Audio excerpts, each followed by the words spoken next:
Estar desarrollando esta clase que en verdad es muy importante, ¿no? Es básico para ustedes como médicos generales. En su totalidad deben estar bien preparados en cuanto al diagnóstico de hipertensión arterial.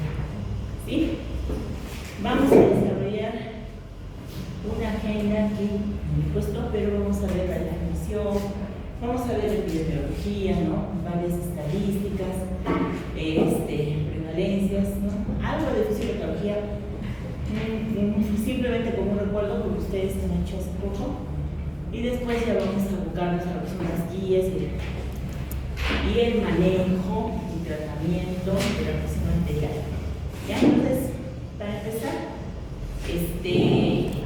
la hipertensión arterial es una enfermedad de etiología multifactorial y esto es bien importante, que es controlable y que disminuye la calidad y expectativa de vida. Sin embargo, cuando el paciente está bien diagnosticado y controlado, esto cambia tanto radicalmente, ¿no? Por eso es que es tan importante, ¿no? Porque no es algo que allá le vamos a mejorar a la mitad de su riesgo, no. Vamos a cambiarle totalmente ese pronóstico, de manera que es importantísimo que ustedes desde ahorita sepan hacer bien un diagnóstico.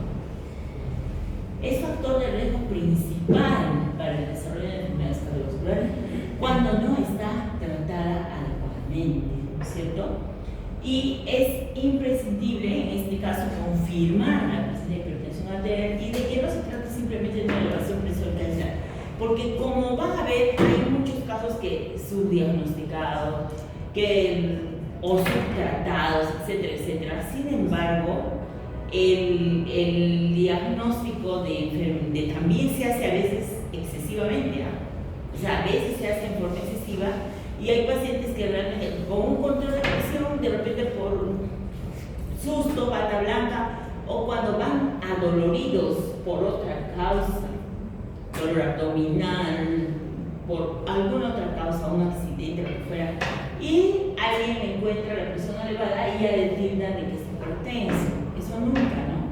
O sea, en una emergencia no podemos decir a un paciente que es hipertenso, ni tratarlo, sino esperar a calmarle el dolor, el problema por el que tiene y recién hacer la descripción de que si eso no es hipertenso. Por lo menos 2 mediciones por sesión, en no mínimo 2 sesiones, y con magnetocaligrado con técnicas de medición adecuadas que después las vamos a ver. Entonces, ¿por qué es tan importante y por qué se está incrementando los niveles las prevalencias de hipertensión arterial en el mundo? Hay varias razones en realidad, ¿no? Y una de las principales son estas, ¿no? Cambios en la alimentación. Nuestra alimentación ha ido variando de nuestros abuelos a nuestros padres, a nosotros, ¿no es cierto? Aunque ahora se trata de más bien revertir ello y volver a, digamos, alimentación más natural, ¿sí? Pero estamos en esto, ¿no? Todavía. El sedentarismo, el cambio de que todo es tan fácil hacerlo hasta ni ir a un supermercado, sino llamar y que te manden delivery, no cocinar y que te manden delivery y cosas así, hasta lo menor. Y entonces, esto es un, digamos, algo pues totalmente nocivo, y no solamente para esto que estamos viendo hipertensión, sino para el cáncer y para muchas otras enfermedades. El envejecimiento poblacional, claro, eso más bien digamos que es positivo en los términos que las infecciones ya no son tan nocivas como antes, podemos enfrentarlas. El mismo cáncer ahora también lo enfrentamos, hay tratamientos, ¿no es cierto? O sea, es algo positivo, pero eso hace que la población ahora, al menos en Europa y nosotros mismos, ¿no? Ya no es el mismo hasta donde podemos llegar, generalmente ya avanzado, ¿no? Digamos, la edad hasta la cual podemos vivir, que eso es bueno. Sin embargo, eso trae también como consecuencia de que aparezca más hipertensión, pero hay que tratarla. Simplemente nadie se asusta de eso, sino que hay que saberla tratar. Después, factores socioeconómicos en el sentido de que, bueno, de los dos extremos, ¿no? Uno que en algunos casos que ha mejorado el nivel per cápita y uno lo que hace es comprar comida chatarra, más comida chatarra. Y en el otro sentido, la gente que es bastante pobre también que consume mucho carbohidrato, ¿no? O sea, lo más al alcance son los carbohidratos. Y entonces eso también hace que puedan incrementarse. Por otro lado, el acceso limitado a servicios de salud, que sobre todo se da en las clases más desprotegidas, en la gente más pobre, una por inaccesibilidad a veces, ¿no? Pues viven muy lejos, o de pronto viven en la ciudad pero no tienen ese alcance porque están pensando nada más en el día a día, ¿no es cierto? Y no alcanzan ellos a cuidar su salud. Bueno, hay estadísticas, les he tratado de traer, digamos, las últimas que nos ha dado la OMS en el 2023, ¿no? Por supuesto hay otras estadísticas de años anteriores, pero bueno, estas son las más cercanas que están a la mano, ¿no? Y tendríamos que la hipertensión afecta a 1 de cada 3 adultos en todo el mundo. Que el número, eso en general, ¿no es cierto? Nosotros tenemos un poquito menos, después vamos a ver, ¿no? Pero en general, en promedio, es así, ¿no? 3 adultos, ¿no? 1 de cada 3 adultos en todo el mundo. El número de personas con hipertensión arterial se duplicó entre el 1990 y el 2019, pasando de 650 millones a 1.300 millones, ¿no? Entonces, eso es una cosa alarmante, es un lapso de años y es importante, pero se ha duplicado la hipertensión por los problemas que hemos indicado antes, ¿no? Por todo eso que hemos adquirido, costumbres que no eran nuestras de pronto. Más de la mitad de hipertensos desconocen su condición. Esto también va a variar de país en país. Incluso en Sudamérica va a variar si es Argentina, si es el Perú, ¿sí? Pero miren, es una cosa alarmante. Desde luego en el África es peor, ¿no es cierto? Mitad que desconozca su situación. Solo 1 de cada 5 personas con hipertensión la tiene bajo control.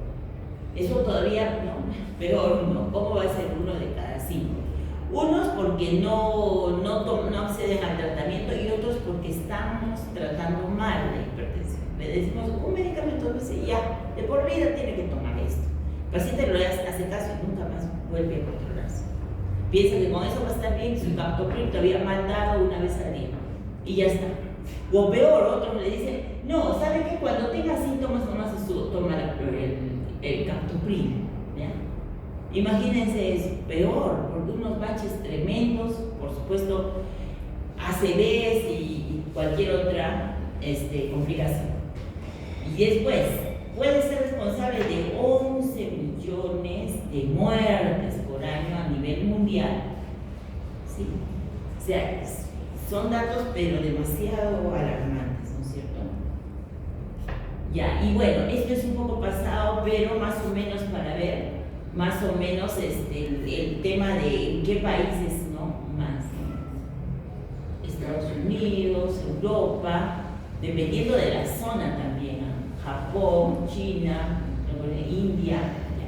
Ya. Aquí no hay datos de África, por ejemplo. En el África es mayor la hipertensión arterial, sobre todo en algunos determinados países. Vamos a ver después. Y esta situación actual de hipertensión en la América del Sur, tomando como referencia nuestro país y 2 países más, ¿no? En el Perú, más de 5.5 millones de personas mayores de 15 años padecen hipertensión. Hay unos cambios de una a otra, pero se van a dar cuenta, por ejemplo, aquí estamos hablando de mayores de 15 años. Por eso que baja, ¿no es cierto?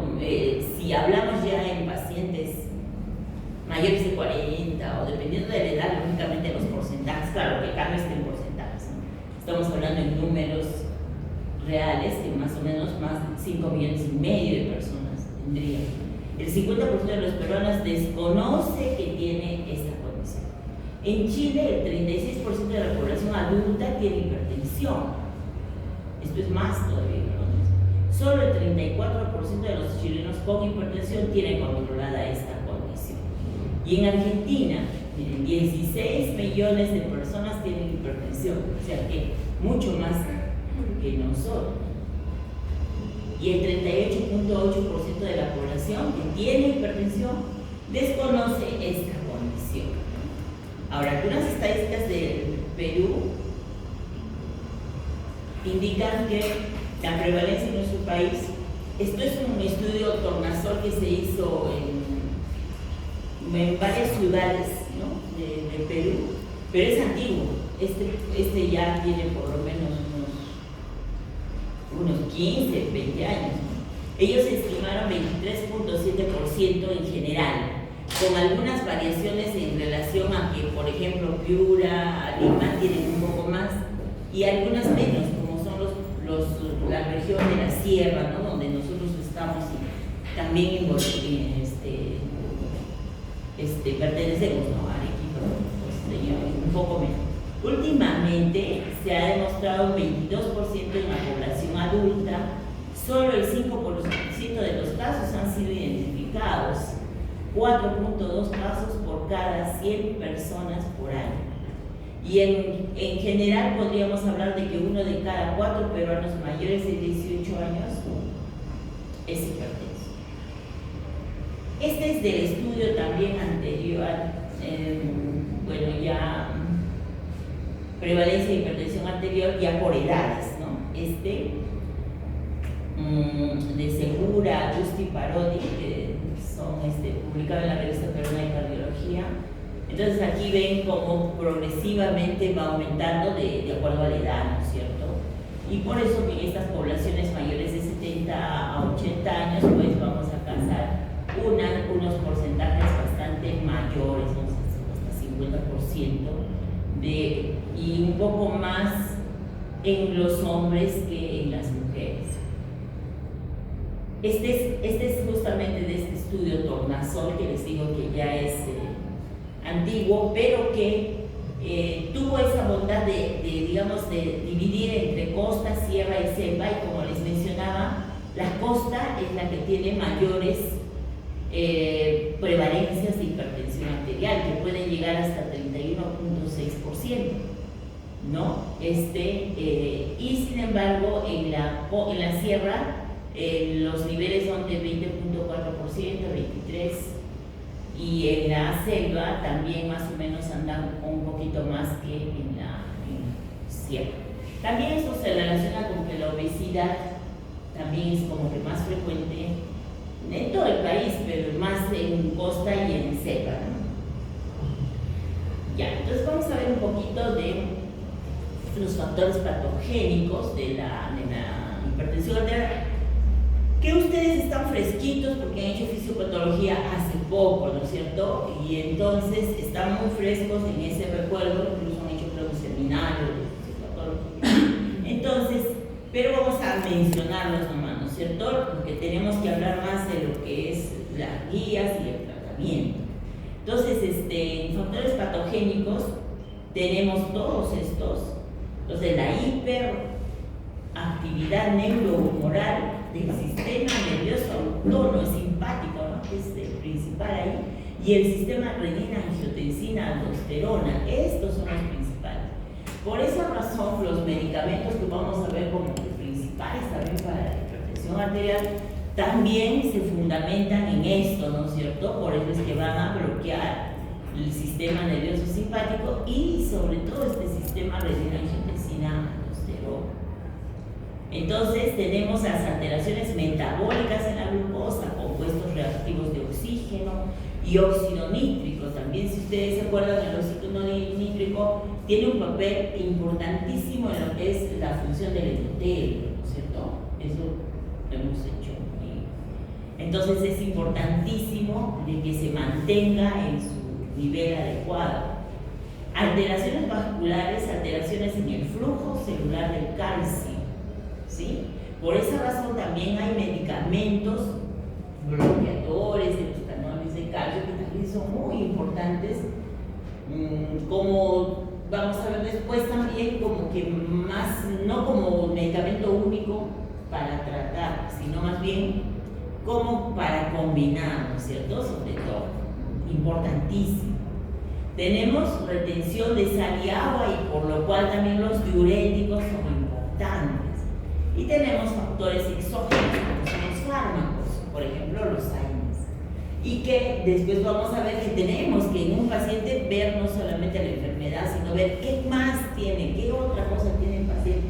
Tiene artritis, toma AINES, toma corticoides, no sé qué. No se va a poder controlar bien su presión, ¿no? Porque tiene otros factores, ¿sí?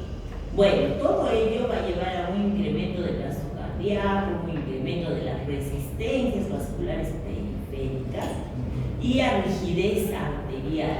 Todo en su conjunto va a llevar a un aumento de la presión arterial sistólica. Por otro lado, enfermedades cardiovasculares, el envejecimiento, que también causa pérdida de nefronas, nefropatías terminales de otra causa. Todo ello va a llevar a la progresión de la enfermedad, ¿sí? Y tenemos, creo, aquí otra, ya está, ¿no? Más, donde nos resume la fisiopatología de la hipertensión arterial, donde tenemos, empezando desde aquí, alteraciones genéticas, sí, ¿no es cierto? Porque familia de hipertensos, bueno, generalmente hay una tendencia mayor a ser hipertensión, ¿no? Ingestión excesiva de sodio, estrés, importantísimo el estrés en todas estas condiciones, alteraciones genéticas, nuevamente obesidad, factores endoteliales, ¿no es cierto? Todo esto, pero que va a ir produciendo aquí la obesidad, importantísimo, hiperinsulinemia, ¿no es cierto? Una resistencia a la insulina, hiperinsulinemia, alteraciones de la membrana plasmática, hiperreactividad del sistema renina-angiotensina, que es importante. El estrés directamente hiperreactividad del sistema nervioso autónomo, ¿no? Menor superficie de filtración, aquí en las alteraciones genéticas que pueden haber, retención renal de sodio incrementada, menor superficie de filtración. Bueno, todo esto va a llevar a aumento de volumen plasmático, ¿sí? Y por este lado, todas estas alteraciones van a llevar a una hipertrofia estructural, constricción funcional, aumento de la contractilidad y estos ambos al aumento del gasto cardíaco, autorregulación, resistencia periférica y aumento de gasto cardíaco que van a dar lugar a la hipertensión arterial. Entonces, pero todo empieza desde aquí, ¿no es cierto? Algunas condiciones no las vamos a poder cambiar, como son los factores genéticos, pero todos los demás sí podemos cambiarlos de plano cuando tenemos un estilo de vida saludable, ¿no es cierto? Y ya. Entonces, y aquí nuevamente un poco, ¿no? Para el sistema nervioso autónomo, ¿no? Aumento del sistema y todo esto va a llevar a partir del aumento del simpático a nivel renal, el aumento de la retención del sodio, ¿no es cierto? A este nivel también, al incremento de renina y al incremento de angiotensina 2 y más bien a la disminución de la angiotensina 1,7 y la disfunción del endotelium va a llevar a disminución del óxido nítrico, aumento de endoteliina 1, aumento del estrés oxidativo. Y en el sistema inmune, la vasoconstricción también va a alterar el sistema a nivel del sistema inmune, aumento de infiltración de macrófagos, disminución de linfocitos T regulatorios, aumento de citoquinas inflamatorias y disminución de las antiinflamatorias con la consabida disfunción también endotelial sobre todo, ¿no? Pero todo ello va a llevar a la hipertensión arterial sistémica. Ya está. Y ahora llegamos a lo que vamos a partir de ahora, enfocarnos en una guía, ¿no? Porque hay varias guías, pero ahorita la que más nosotros, una que tiene que ser la más reciente, ¿no es cierto? Porque tenemos desde 2016, 17, 18, ¿para qué le pongo todas esas más se van a confundir? Tenemos también la de la AJA, pero la que más se acerca a nosotros, hay una latinoamericana, pero en realidad está muy basada en lo que es la de Europa. Hace tiempo ya, o sea, cuando yo estudiaba todavía nos pasábamos en la de la AJA, o sea, de Estados Unidos.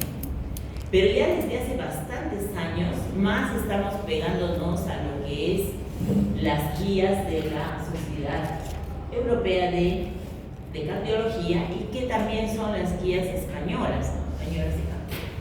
¿Okay? Porque se aviene más a las consideraciones nuestras también en Latinoamérica. Entonces, en esta guía, y que es la última del 2024,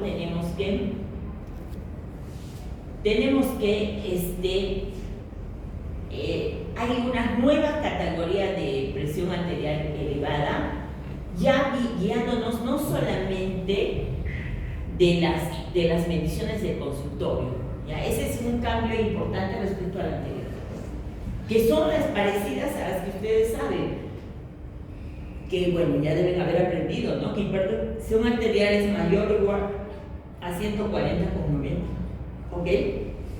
Quizá debíamos pasar esta otra primero. Esta otra, ¿ya? Y que hipertensión arterial vamos a tomarla en tres grados, ¿no es cierto? Y los cuales son el primero de 140 a 159, la sistólica, y la diastólica de 90 a 99 milímetros. El grado 2 está entre 160 y 179 de sistólica y entre 100 y 109 de diastólica.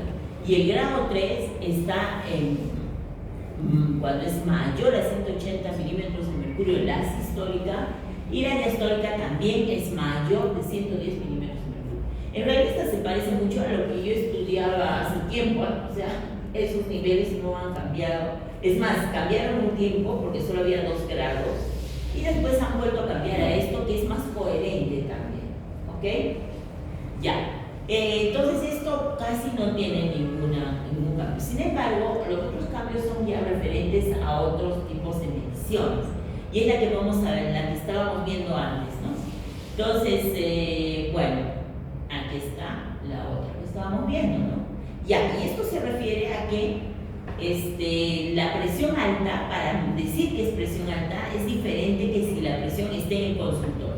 Si nosotros tomamos la presión en el consultorio y que deberían ser 2 como mínimo o 3 durante la consulta, o sea, al inicio, al medio y al final, y ver la presión que tiene el paciente, tendríamos que tomar como referencia la que sabemos, mayor, ¿no es cierto?, a 140/90 para hipertensión ya, ¿cierto?, el grado de hipertensión. Y cuando presión arterial elevada sería entre 120, menor de 140/90, pero que la presión arterial elevada va, no estoy mirando muy bien, de 120/70 hasta menos de 140/90, ¿no es cierto? Y la presión arterial no elevada es menor, o sea, la óptima que conocemos, menor de 120/70, ¿ok? En cambio, si al paciente lo estamos viendo en el hogar, o sea, en su medio tranquilo, digamos, en su, bueno, suponiendo que es tranquilo, ¿no? Porque no necesariamente también es tranquilo, pero bueno, no está con el estrés de ir a un hospital, no está con el estrés de que lo va a ver un médico y que debe encontrar algo mal, no es lo mismo. Entonces allí bajan. Cuando ya vemos a un paciente con el control domiciliario con más de 135, con 85, ya podemos considerar hipertenso. Eso es lo que ha cambiado en las opiniones, ¿no? Y presión arterial elevada entre 120 y 70 con menos de 135 con 85, y la óptima siempre, ¿no es cierto?, es menos de 120/70, ¿no es cierto? Ahora, cuando es MAPA, ustedes sí saben, ¿no es cierto?, el monitoreo ambulatorio de presión arterial, que no es lo mismo que el control domiciliario de presión, ¿no? Porque los controles domiciliarios se los hace el mismo paciente con tensiómetros que se compran, que son validados y que nosotros son electrónicos y les enseñamos a utilizar. Y ellos se pueden tomar 3 veces al día la presión, qué sé yo, pueden tomarse más presiones. Esa es la presión domiciliaria. En cambio, esta es la presión de MAPA, o sea, la que lo colocamos en consultorio por 24 horas. A veces incluso podrían ser por 48 48 horas, ¿no? Pero habitualmente lo hacemos por 24 horas y ahí van a controlarse cada 20 minutos las presiones, ¿sí? Y van a ser diferentes cuando son en horario diurno. En horario diurno también tenemos como base que mayor de 135-85 también sería hipertensión, ¿ok? Lo mismo que para el domiciliario, ¿sí? Si es de noche, no, este es ya el promedio de las 24 horas, promedio, el promedio. Entonces ahí debe ser, cuando es mayor de 130-80 ya podemos estar pensando en hipertensión. El promedio, o sea, de diurnos y nocturnos. Y este es el nocturno. El nocturno, como ustedes saben, los pacientes, o sea, mejor dicho, las personas normales que no tengamos hipertensión, normalmente baja la presión en la noche, ¿ok? Y en este caso, cuando la presión, por eso es que la referencia es menor, ¿no es cierto? Mayor de 120/70 en la noche ya se puede considerar hipertensión, ¿ok? Esto en realidad es el cambio principal que se ha dado en las guías últimas, ¿ok? Es el cambio principal. Lógicamente que ustedes más tienen que manejar lo otro que estábamos mencionando, porque eso es más para el cardiólogo que va a ver los mapas y todo eso, pero tienen que tener conocimiento. Eso es lo que ustedes tienen que manejar más desde luego y ver que unos puntos prácticos en el manejo, que iniciar monoterapia en hipertensión de bajo riesgo, porque esto lo tenemos que confrontar el grado, pero con el riesgo también que tenga el paciente, ¿no es cierto? Después lo vamos a ver. Entonces, y tensión arterial 150 a 95, ¿no? Tensión normal alta y muy alto riesgo de cardiovascular en pacientes frágiles de edad avanzada. Preferir tableta única siempre, porque en la mayoría de casos la monoterapia no se da, sino se tiene que dar terapia combinada. Esa es la meta del tratamiento de hipertensión arterial. Pero ¿a qué se refieren ellos con tableta única? Iniciar terapia dual en tableta única en la mayoría de pacientes. La mayoría van a necesitar terapia dual. Pero ¿por qué en la guía nos dicen una sola tableta? ¿Qué quiere decir? ¿Ah? Adhesión al tratamiento. Pero ¿qué es lo que ellos tienen de facilidad? Que van a estar 3 tabletas, 3 medicamentos juntos en uno, que los tenemos también nosotros, pero son muy caros. Y este tratamiento es de por vida. Se van a adherir mejor, pero el que puede comprar, ¿ok? A la mayoría no le vamos a poder dar eso, tenemos que darle los genéricos. En los genéricos nosotros tenemos algún medicamento así, no tenemos. Entonces tienen que ser 2 o 3 medicamentos y en algunos casos 4 que tiene que tomar el paciente, ¿ok? Ya. Acá tenemos un poco del sodio, ¿no? Porque dice 12 gramos de sal por día se consume. Dice, por ejemplo, en Argentina se consume más del doble de lo recomendado. ¿Y eso por qué? Porque acá tienen una listita de aguas, galletas, panes, queso, la cantidad de sodio que tienen los alimentos en realidad es bastante, ¿no? Bueno, tenemos cuáles son los objetivos del diagnóstico de hipertensión, ¿no? Paso 1, confirmar el diagnóstico, el control de la presión en consultorio, de ser posible un mapa o si no el monitoreo domiciliario de presión. No todos los pacientes tienen que tener un tensiómetro.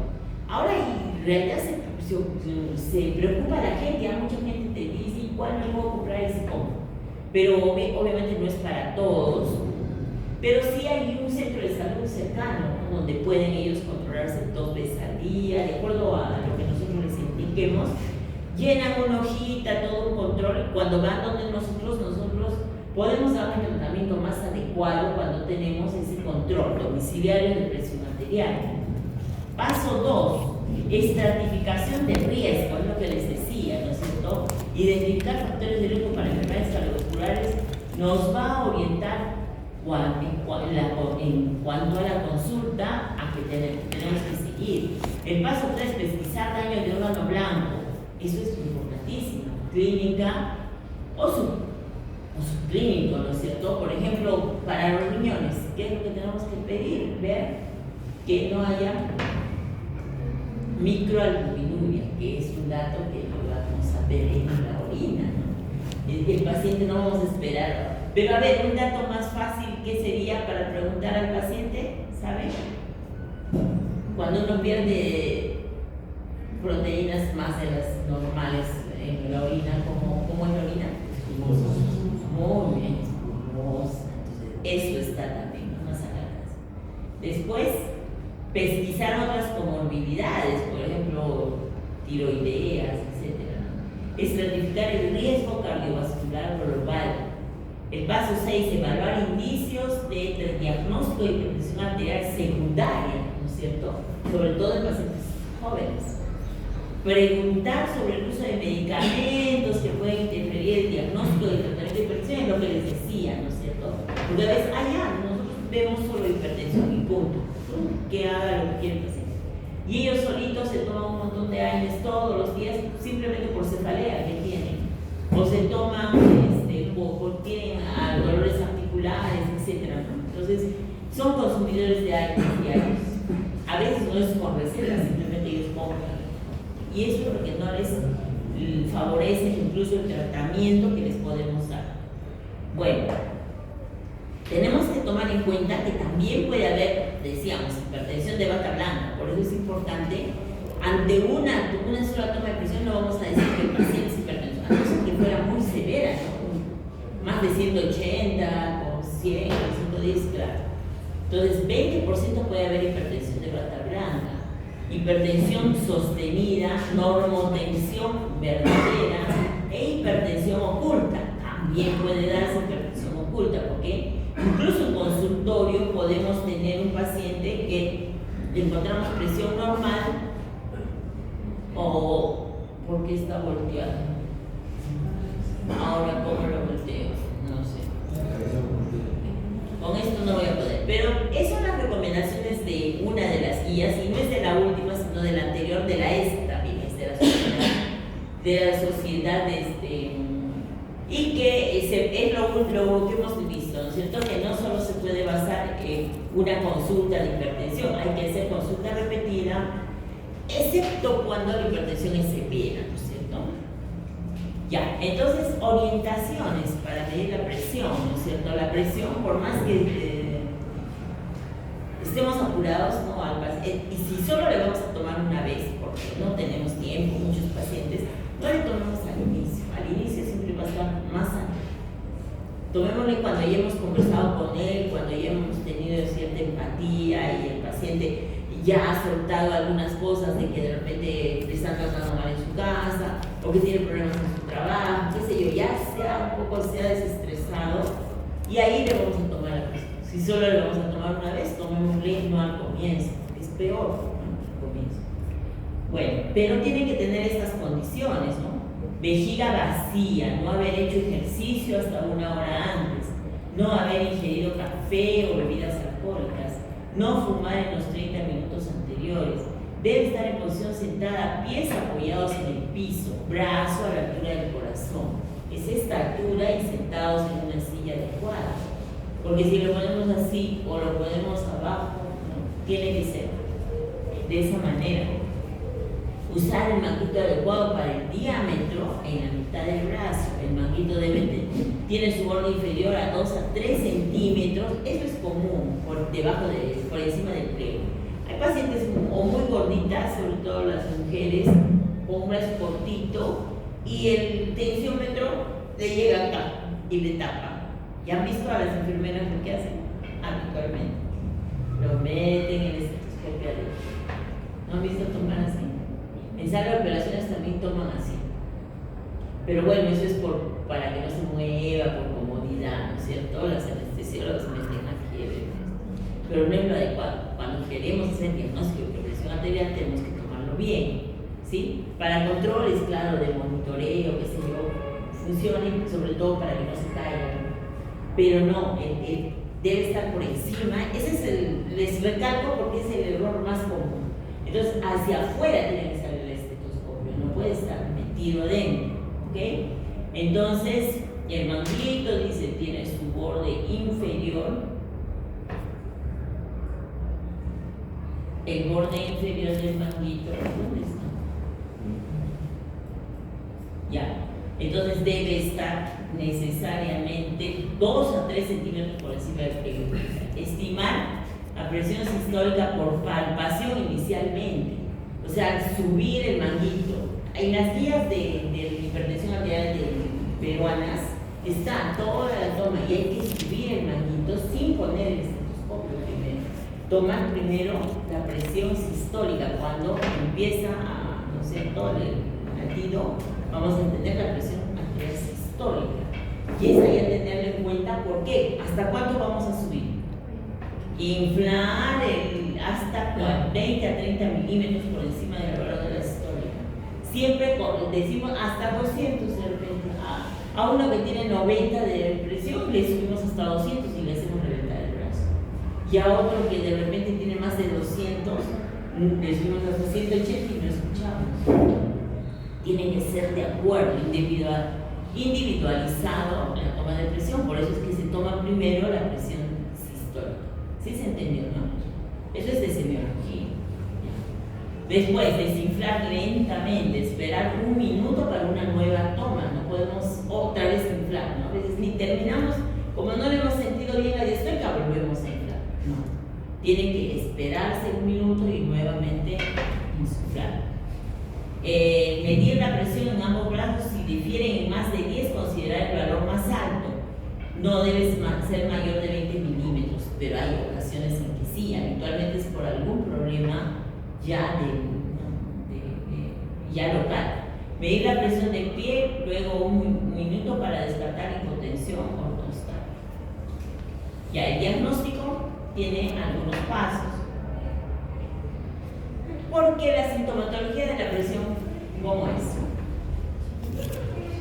Es asintomático. Hay pacientes que tienen 130 y no puede ver, es que tiene 110 de presión y les da dolor de cabeza, mareo. Pero esos son los menos, un poquito. Claro, son los que más bulla hacen porque tienen muy molestias, ¿no es cierto? Pero hay pacientes con 200 que se están caminando por la calle sin ningún problema, no tienen molestias. Esos son los que hacen la falla renal, ¿no es cierto? O después de un infarto. No saben que tienen hipertensión, ¿ok? Entonces, medir cifras tensionales es el paso 1, porque los pacientes no van a ir por síntomas. A veces van por un resfrío y uno les encuentra la presión elevada. Verificar si es de inicio reciente o es crónica, qué medicación usa, tolerancia a la misma, adherencia al tratamiento, si usa fármacos que pueden interferir en el efecto antihipertensivo, uso previo de anticonceptivos, si están gestando, obviamente ya sería una enfermedad hipertensiva del embarazo. Paso 2, factores de riesgo, historia personal de infarto, falla cardíaca, ACV, TIA, trastorno isquémico transitorio, diabetes, hiperlipidemia, insuficiencia renal crónica, tabaquismo, dieta, consumo de alcohol, aspectos psicosociales, depresión. Paso 3, valorar riesgos cardiovasculares con los scores que tenemos. Y paso 4, síntomas de hipertensión secundaria, ya viendo más allá, sobre todo en los pacientes más jóvenes, ¿no? Debilidad muscular, tetania, arritmias, hipocalemia, ¿no? Cuando hay hipocalemia y es secundario al hiperaldosteronismo primario, edema pulmonar súbito, estenosis de arteria renal, sudoración, palpitaciones, cefaleas frecuentes en el feocronocitoma, ronquidos, somnolencias diurnas, en el apnea del sueño. Entonces, son cosas que nos van a llevar a conducir a un camino diferente de lo que es simplemente la hipertensión esencial. Y al examen físico, la presión se debe medir en ambos brazos e identificar el brazo dominante. Habitualmente, el izquierdo es el que tiene un poco más alta la presión, 5 milímetros, 8 milímetros, hasta 10 milímetros. Pero no necesariamente, a veces encontramos en algunos pacientes que es el brazo derecho el que tiene dominancia. Después, calcular el índice de masa corporal, medir perímetros de cintura, diagnóstico de hipertensión, verificar presencia de daño en órgano blanco y sí podría tratarse de hipertensión secundaria. Ya hemos dicho algunas pautas que se tienen que tomar para ver eso. Auscultación buscando soplo en carótidas, tumorales y en arteria aorta abdominal. Examen pulmonar completo y en abdomen pesquisar visceromegalias, palpar, a veces se palpa, a veces la aorta abdominal, palpar tiroides, el pulso, examinarlo muy bien, las características del mismo, a nivel central, la frecuencia cardíaca, los ruidos cardíacos, ruidos agregados como tercer ruido, como cuarto ruido, y si hay soplos, ¿no? Y a nivel de génito urinario, ¿no? Ver si hay crecimiento renal. También otros datos que nos pueden ayudar: la circunferencia del cuello mayor a 40 centímetros en los pacientes con apnea obstructiva del sueño, crecimientos tiroideos, índice de masa corporal, que ya lo estamos repitiendo, circunferencia abdominal y estrías de tipo vinoso que pueden ocurrir, por ejemplo, en pacientes con Cushing. Después tenemos que, una de las diferencias y las ventajas del MAPA frente al monitoreo domiciliario de la presión, ¿no? Bueno, la principal es que es menor costo el monitoreo, ¿no es cierto? En cambio, el MAPA es mayor. Sin embargo, identifica hipertensión de bata blanca y también hipertensión oculta. ¿Por qué? Porque eso no les terminé de decir. A veces el paciente también llega a una hora, por ejemplo, ya está tomando medicación, de repente la que le da alguien captopril una vez al día, pero llega al consultorio generalmente 10, 11 de la mañana, su presión va a estar bien. Y dice, pero está bien su presión. Pero ¿y cómo está en la noche? Lógicamente son 8 horas de control, obviamente en la noche. Entonces a veces en el centro de salud mismo les controlan y dicen, ahí está muy bien su presión, señor, está excelente, ya está, el paciente está contento. Pero ¿y qué pasa en la tarde? ¿Qué pasa en la noche? ¿O qué pasa antes de que tome el captopril? A las 7 de la mañana o 6 de la mañana. Está volando, pero el captopril es bueno, sino que dura poco. Entonces toma y va a controlarse y a las 10 está muy bien. ¿Ok? Esa es una, por ejemplo, hipertensión oculta, ¿no es cierto? Por eso el MAPA, como te toma todas las 24 horas, ya es otra cosa, ¿no? Fuerte evidencia pronóstica, registro de valores nocturnos, eso es lo que hace el MAPA. En cambio, el monitoreo de la presión ambulatorio difícilmente en la noche, ¿no es cierto? Porque generalmente se va a encontrar hasta 3 veces por día, pero en la noche no. Pero lo bueno es que el paciente está más relajado, porque él mismo se toma la presión o su familiar y compromete el cuidado del paciente. Es bueno, yo tengo varios pacientes así. Y lo bueno es que su hija, la que le toma, o su nieta, sabe y está pendiente. Y él, la misma persona, está pendiente, tómame la presión, o sea, se involucran en el tratamiento. Es bastante bueno, ¿ya? Es fácilmente repetible. La única desventaja es que no mide presión nocturna, ¿sí? No pide presión nocturna. Y la medición es estática. En cambio, en el que está con MAPA, ¿cuál es una ventaja muy buena también? Una, que en la noche se le puede medir, y la otra, que el paciente se le indica que haga toda su actividad. Y solamente, por ejemplo, está subiendo las gradas, solo en ese ratito se agarra el bracito, deja el bracito extendido y se queda paradito. Pero está en pleno movimiento. Entonces, o sea, las presiones van a ser así como más dinámicas. Bueno, esta es también de indicaciones del MAPA, es lo mismo que hemos visto, solamente que está en la guía, ¿no? Ya, pero no basta solo con medir la presión arterial, debemos estratificar el riesgo cardiovascular global del paciente empleando tablas, por ejemplo, el puntaje SCORE, porque más del 50% de los hipertensos tienen otros factores de riesgo cardiovascular, más del 50% en realidad, generalmente es mucho más. Diabetes 15 a 20%, dislipidemia 30%, obesidad 40%, hiperglicemia 25%, síndrome metabólico hasta 40%. Es el más frecuente, puede ser el síndrome metabólico. Y entonces, esta es la tabla, ¿no es cierto? Y vamos a ver entonces que, de acuerdo, estadio 1, no sé, el estadio 1 o el grado 1. Aquí dice estadio 1 porque es de las guías anteriores, pero es prácticamente el grado 1 de hipertensión sin complicaciones y no factores de riesgo normal alta, nivel 1, nivel 2, nivel 3, ¿no? Bajo riesgo, moderado riesgo, recién cuando tiene más de 180 ya constituye un alto riesgo, ¿no es cierto? Entonces, teóricamente, cuando no hay factores de riesgo y estamos aquí, normal alta, nivel 1, deberíamos ¿qué hacer? ¿Qué deberíamos hacer? ¿Dar fármacos? No, no deberíamos dar fármacos. Nos damos el tiempo y le decimos, señor, baje de pesos. Su índice de masa está más de 30, tiene que bajar a 25. Tiene que hacer ejercicio, comas bajo en sal, sin quitarle de todo la sal, solo bajo en sal y ya. Y lo vamos a ver en 15 días por un mes. Incluso las guías dicen más tiempo, pero realmente debería ser yo en un mes, dejarle 2 meses.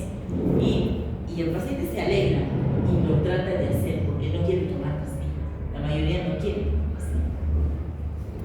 Y se puede lograr, ¿no es cierto? Pero cuando ya tenemos estos ya grados moderado riesgo, alto riesgo, tenemos que iniciar medicación. Inicialmente puede ser hormonoterapia, pero en general en los demás, ¿no? Aquí ya con 1 o 2 factores de riesgo, miren, ya aumenta antes, ¿no es cierto? Antes ya el grado de riesgo, por lo cual, y cuando tenemos ya estadio 3, muy alto riesgo, tenemos que dar no solo terapia de monoterapia, además de todo, cambios en el estilo de vida, tenemos que dar terapia doble o triple, ¿no es cierto? Es lo que se hace. En la mayoría de pacientes se tiene que dar terapia.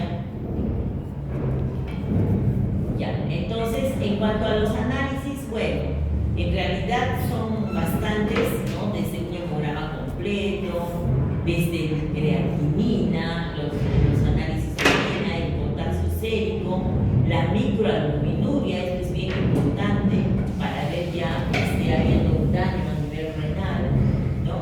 Y los estudios que ya hemos dicho que el electrocardiograma tiene que ser de cajón y si se puede el mapa o si no el control, monitoreo ambulatorio de presión arterial, ¿sí?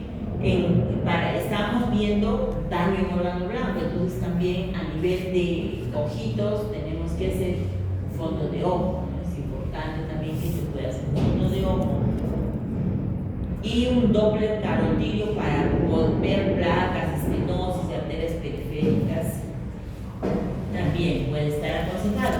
Otros estudios ya más complicados, ya de acuerdo, claro, lógicamente a lo que vamos encontrando con el paciente, ya le podemos hacer también una tomografía, una resonancia magnética para ver isquemias, hemorragias cerebrales debido a hipertensión, imagen de riñones y arteria renal, ultrasonido, ¿sí? O sea, empezar por una ecografía simple y también podemos seguir, bueno, hasta con la resonancia, ¿no?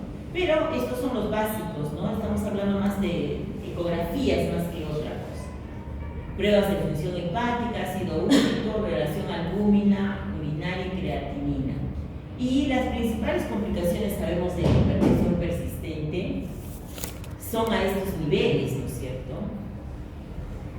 Cerebro, accidentes cerebrovasculares, casi todos los strokes que vienen en emergencia, el principal factor es la hipertensión. Y en algunos que no lo es, a veces es porque no lo conocía el paciente en realidad, ¿no? Porque no estaba diagnosticado. Encefalopatía hipertensiva, ¿no? Y otros síntomas que puede dar precisamente ya, ¿no? Confusión, dolor de cabeza y convulsiones. A nivel de retina, hemos dicho, ¿no? La retinopatía hipertensiva, que tiene sus características, ¿no es cierto? Exudados, hemorrágicos incluso. A nivel del corazón, infarto miocárdico, y la cardiomiopatía hipertensiva, ¿no? Que es una causa bien frecuente de falla cardíaca, ¿sí? Falla cardíaca. A nivel de riñones, nefropatía hipertensiva, que es una causa más frecuente aún todavía de injuria y de falla renal, ¿no? Crónica. Y a nivel de la sangre, los niveles elevados de azúcar. Causas de hipertensión. La principal causa de hipertensión es la esencial o primaria, pero esa en nuestro medio por lo menos está enmarcada después de los 40 años. Y habitualmente cuando uno le pregunta si también su mamá, su papá fue hipertenso, o el abuelito, en fin, ¿no? Hay un antecedente genético, familiar, entorno, ¿sí? Sí, y cuando tenemos menores de 40 años, siempre tratamos de buscar la causa secundaria. Creo que yo ya no sé si a ustedes les he advertido de que, o probablemente les algunos, de que en cambio, por ejemplo, dependiendo de la raza, los venezolanos, ¿no? Que ahora tenemos buena población en Perú y que hemos visto también bastantes pacientes ya de ese entorno, ellos hacen mucho años.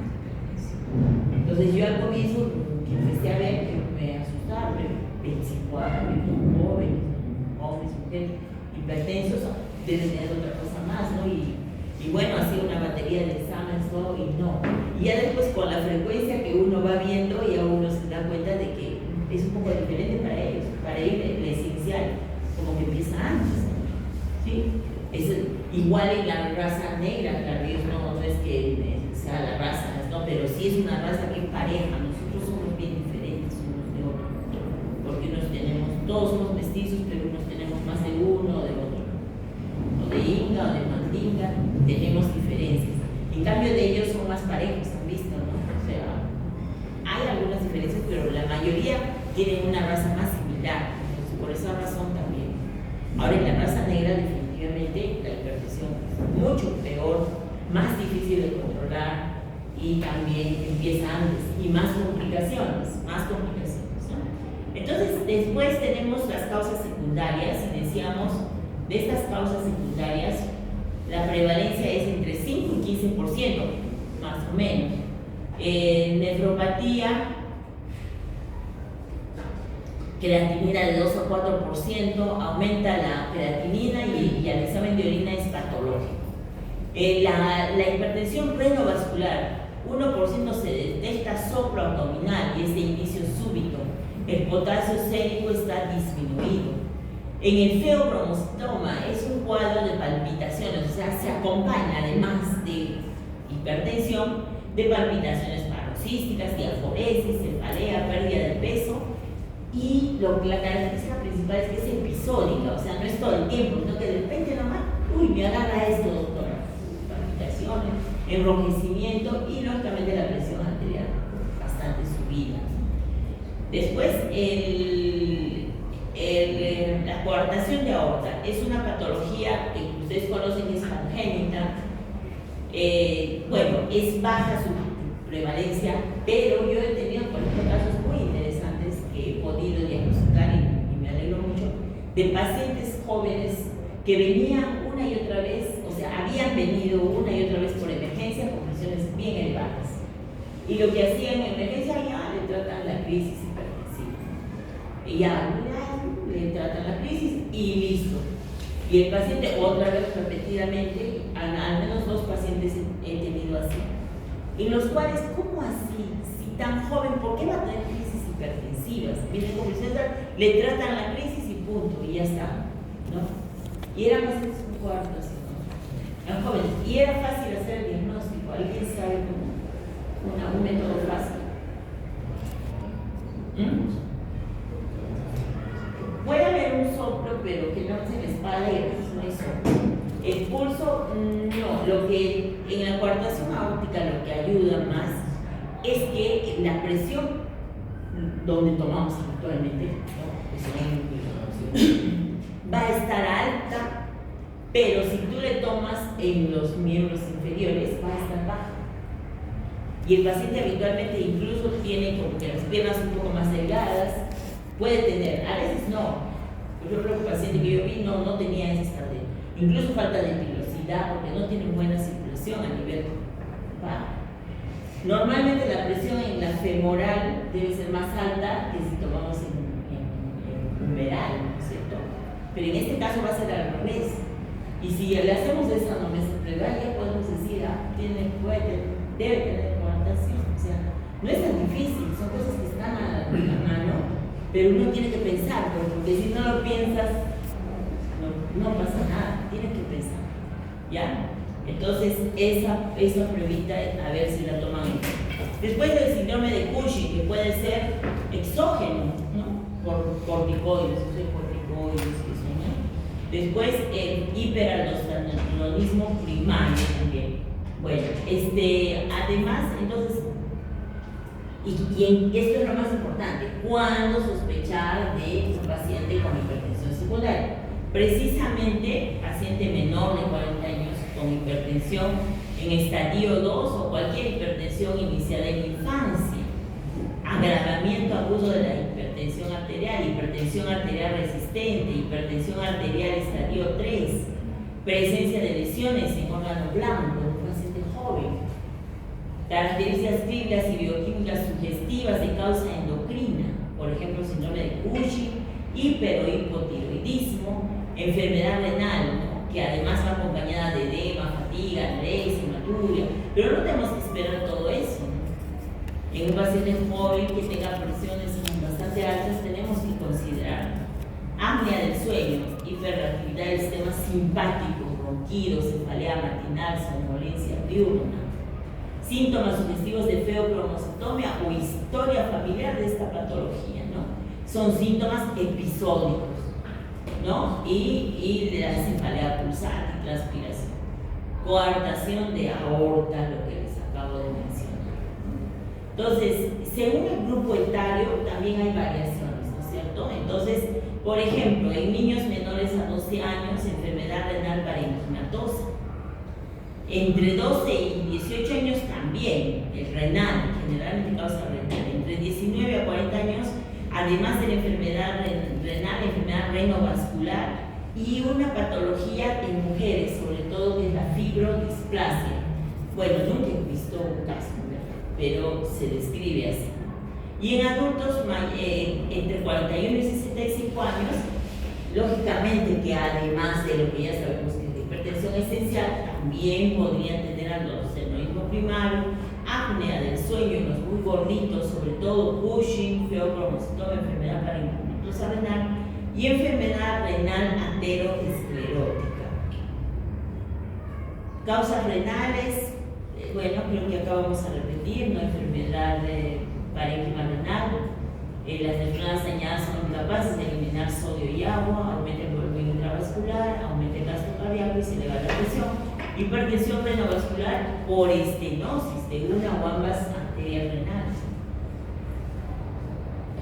Se activa la angiotensina 2 con vasoconstricción y aldosterona con retención de sodio. Originan proteinuria, hematuria, leucocituria, depuración de creatinina reducida y hay que investigar también historia personal o familiar de insuficiencia renal crónica. Algunas imágenes para ver las angiografías de arterias coronarias cuando hay compromiso de estas estenosis, ¿no?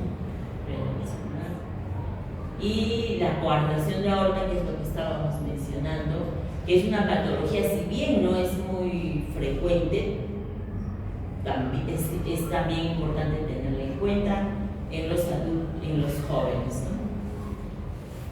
Y causas endocrinas. Hay que hacer la anamnesis en relación a estas posibles, ¿no? Y además de, por ejemplo, lógicamente después cuantificar concentraciones de TSH, T4, estudios de imagen.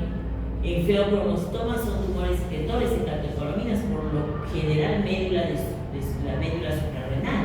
Hay que dosar concentraciones plasmáticas de metanefrinas y catecolaminas y sus metabolitos, el ácido vanil-mandélico y metanefrinas. Por supuesto, una tomografía, una resonancia nos pueden ayudar al respecto, sobre todo la resonancia, pero podemos hacer esto, ¿no? Los metabolitos. Y el exceso de mineralocorticoides, ¿no? Entonces, por hiperaldosteronismo primario, se conoce como el síndrome de Cohn o de glucocorticoides, ¿no? Y alteraciones de hormonas tiroides. Las más frecuentes en realidad, en cuanto a estas patologías, el feocromocitoma es algo bien aparatoso, pero es infrecuente. Lo habré visto yo 2 veces. En cambio, el hipertiroidismo, ese sí es más frecuente, ¿no? Las alteraciones de la tiroides y los síndromes de Cushing, pero sobre todo los secundarios. Acá tenemos más o menos una visión de cómo ver, por ejemplo, en cuanto al esteroidismo primario, la hipopotasemia, importante, hipertensiones bastante altas con niveles o grados 3, después y generalmente puede haber antecedente familiar. En la hipertensión renovascular, también hipertensión de grado bastante elevado, con nivel 3 o progresiva, ¿no? En el feocromocitoma ya hemos dicho, la hipertensión con cefaleas, palpitaciones, pero que son episódicas, y en la apnea obstructiva del sueño, los gorditos, ¿no? Obesos, con somnolencia diurna, ronquidos en la noche, y la confirmación, cuando hay confirmación del diagnóstico, vamos a derivar al especialista comprometido. Pero esto es importante. ¿Qué medicamentos? Tenemos que siempre decir, pero ¿qué medicamentos conocen? Si le decimos que los que le indica otro médico, después debe decir ninguno, pero ellos se toman un montón de medicamentos, a veces por indicación simplemente de la farmacia, o peor, de la vecina, o de lo que se les ocurre, ¿no? Entonces, los principales son estos, los antiinflamatorios no esteroideos, ¿sí? Incluidos los inhibidores de la COX-2, que uno piensa que son mejores. ¿Sí saben cuáles son los inhibidores de la COX-2? ¿Sí? Han hecho fármacos, ¿no? ¿Sí? ¿Sí saben? Celecoxib, todos esos de toricoxib. Se supone que son mejores para el estómago, sí, pero para la hipertensión, no. Son iguales, ¿no? Corticoides, esteroides anabólicos. Esto de los anabólicos está muy de moda en los chicos, sobre todo que quieren ser fisiculturistas, que quieren ganar míster y todo eso. Ellos toman mucho esto. Alodurexígenos, anfetaminas en las chicas, cocaínas, abuso de sustancias, de otras sustancias, anticomiméticos, anticonceptivos orales, miren, descongestivos nasales, por ejemplo, esto es bien frecuente también, uno se lo utiliza simplemente así, pues se lo administra, ¿no? Todas estas son causas, ¿ok? Y la ergotamina, los migrañosos, bueno, me han dicho que ninguno es migraña, no, la migraña es una patología bien frecuente y que realmente mortifica la vida y lógicamente la persona necesita calmarse con medicamentos como la ergotamina. Ya, entonces aquí, para ver el tratamiento, ¿no? Miren, todos los no farmacológicos, consumo de sal, 1A, ¿no? El alcohol, ¿hasta cuándo uno puede consumir? El consumo de vegetales, más bien, al contrario, ¿no? Incremento del consumo de vegetales, ¿no es cierto? Y la obesidad, control de peso, ¿sí? Todos esos buenos son 1A. Ya está. Y después viene, como segundo paso, recién, los fármacos.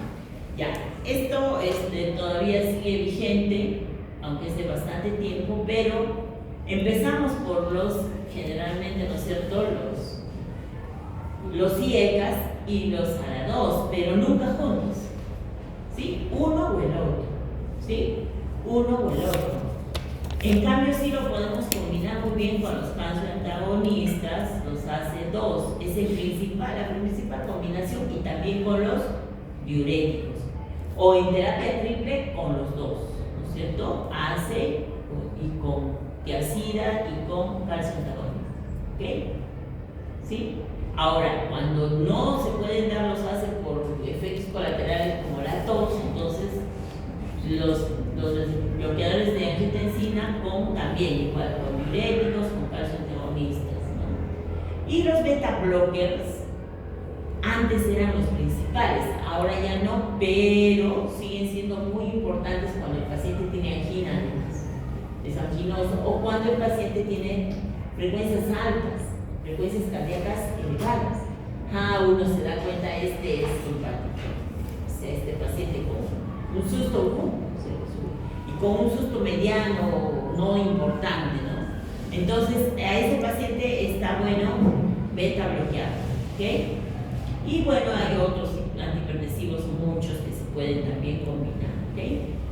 Y acá tenemos, ¿no es cierto?, las clases de, como 1A también, de todos estos medicamentos, empezando por los inhibidores de los IECAS, los ARBs, o sea, los inhibidores de angiotensina, los beta bloqueadores, los calcioantagonistas, los diuréticos, tiazidas, también la clortalidona, ¿no?, etc. Y unas terapias iniciales que se pueden utilizar combinadas es lo que estábamos mencionando, IECA o BRAM, ¿no es cierto?, con un beta bloqueador, bloqueador de canales de calcio o un diurético, ¿no? Lo que hemos mencionado.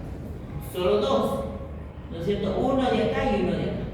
Pero cuando tenemos ya la terapia triple de combinación, el mismo IECA o BRAM más un bloqueador de canales de calcio y el diurético. Y estas son las pastillas que tenemos en 3, que son bien frecuentes. Tenemos varias en el mercado, pero son bien caras, ¿no? Pocos pacientes pueden acceder, son bastante caras, pero sí tenemos varias de estas combinaciones, ¿no? Y por último, el paso 3 es ya el aumento, además de la triple terapia, que ya la vamos a hacer con los que pongamos, y además espironolactona, ¿no? 25 a 50 miligramos de espironolactona. Ya hay otros más, pero estos son los principales. Y acá tenían una lista que no la vamos a ver ahorita, para que se acuerden, porque ustedes saben muy bien de farmacología, pero para que se acuerden las clases que tenemos y más o menos también el rango de dosis, ¿no es cierto?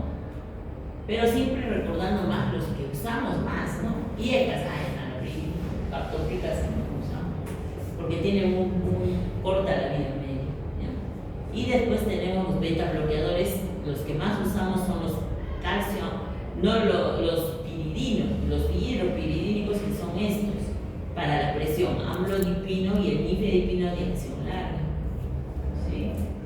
Y así, listo.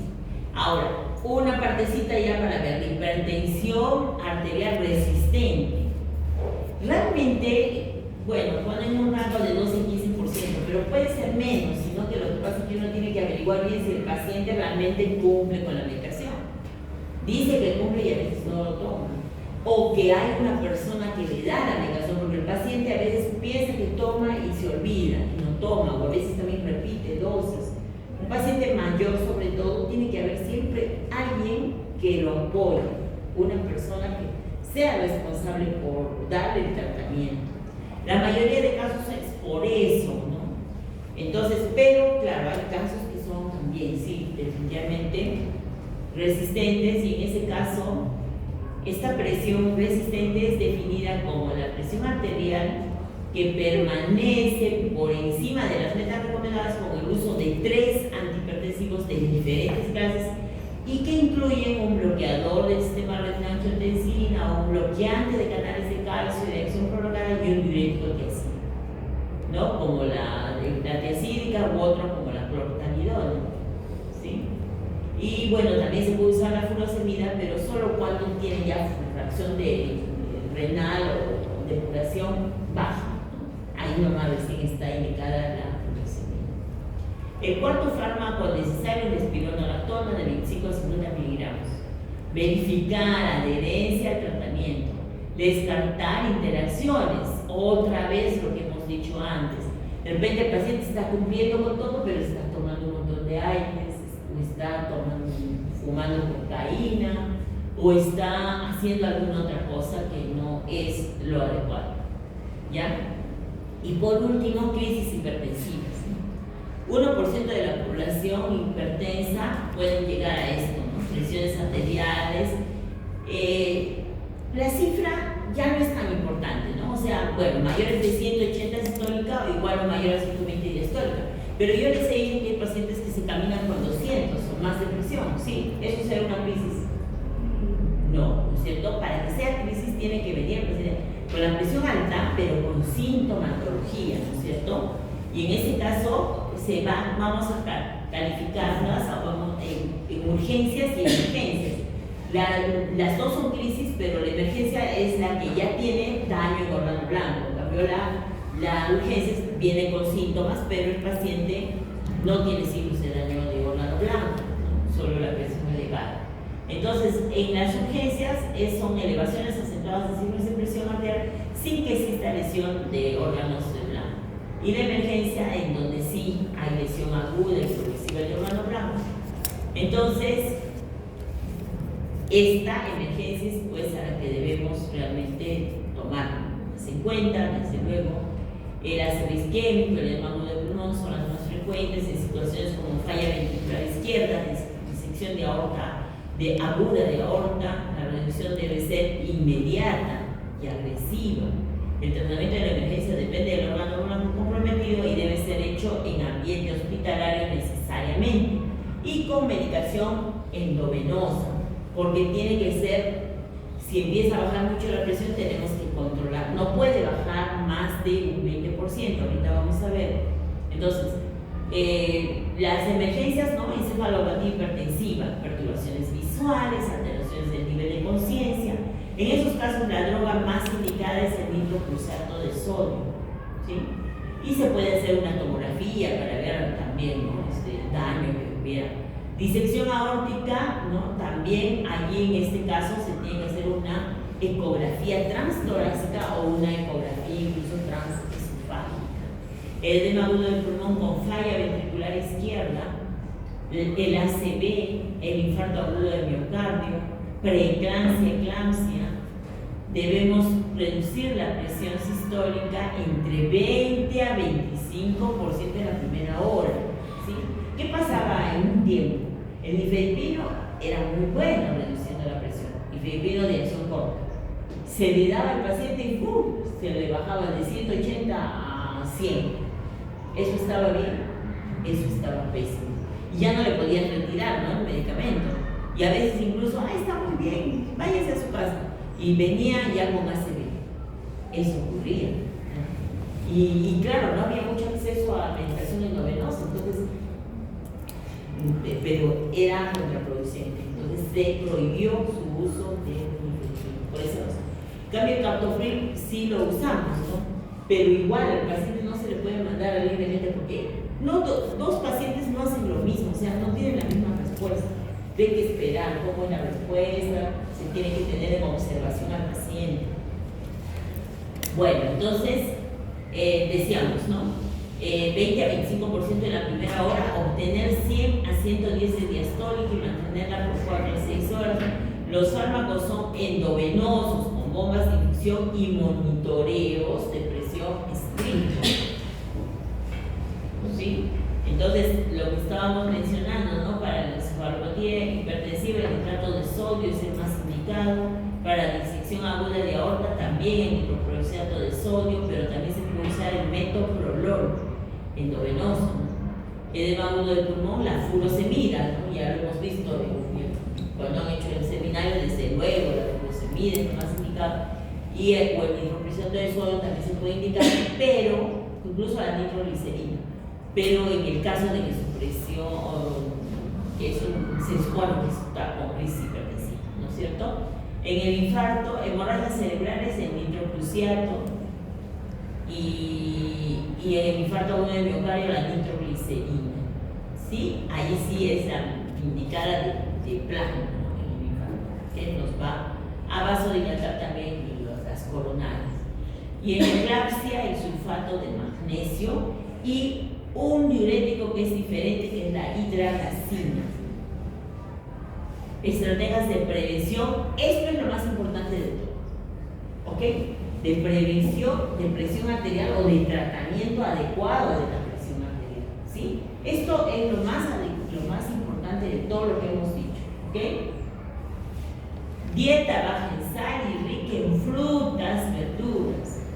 Ejercicio físico regular, control de peso, tiempo de sueño adecuado, monitoreos de presión arterial. El paciente hipertenso tiene que hacerse sus controles, reducción del consumo de alcohol y, por supuesto, consumo de tabaco cero, ¿ok? Eso es lo más importante, y todas esas medidas van a repercutir de esta manera, ¿ya? Bueno, según la OMS también, ¿no? Y sí es importante, y sí es verdad. Podrían prevenir 76 millones de muertes, 120 millones de accidentes cerebrovasculares, 79 millones de infartos cardíacos, 17 millones de casos de insuficiencia cardíaca de aquí al año 2050. Los beneficios económicos de mejores programas de tratamiento de hipertensión arterial, que estamos diciendo. O sea, los programas los hacen los países, pero lo que interesa es que nosotros los podamos cumplir y que hagamos cumplir a las personas, ¿sí? Todos estos mejores programas superan los costos 18 a 1. ¿Referente a qué? Referente a todas las complicaciones que causa la hipertensión. Es carísimo tratar pacientes con post-infartos, post-ACVs, sin contar que no solamente es el tratamiento, sin contar con que esas personas van a quedar discapacitadas y que los seguros tienen que pagar a esas personas, si es que tienen seguros, y si no, la pérdida es para su familia, para todo. O sea, es más, de repente es más todavía ese costo que han calculado de 18 a 1. Entonces, los programas para prevenir hipertensión arterial, para tratar bien la hipertensión arterial, son básicos, y ustedes jóvenes, es decir, desde ahora tienen que aprender a diagnosticar, a buscar pacientes. Y eso es lo que van a hacer. Les voy a mandar te mando, Pedro, la encuesta, ¿sí? Y ahí van a estar partiendo de eso, no solamente de la presión, van a ver, ¿no?, cuántos alimentos, cuántos vegetales se consumen, etc. Pero tiene que ser lo real, no es que, ay, qué bonito está, no, sino ver dónde están los problemas para poder darles solución. Bien, chicos, muy bien, gracias por la atención, jóvenes.